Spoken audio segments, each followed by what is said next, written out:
ورفع أبويه على العرش وخروا له سجدا وقال يا أبت هذا تأويل رؤياي من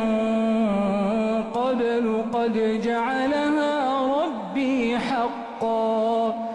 وقد أحسن بي إذ أخرجني من السجن وجاء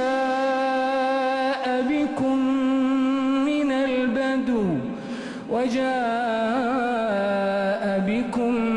من البدو من بعد أن نزغ الشيطان بيني وبين إخوتي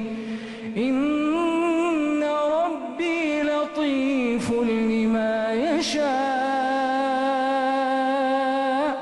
إنه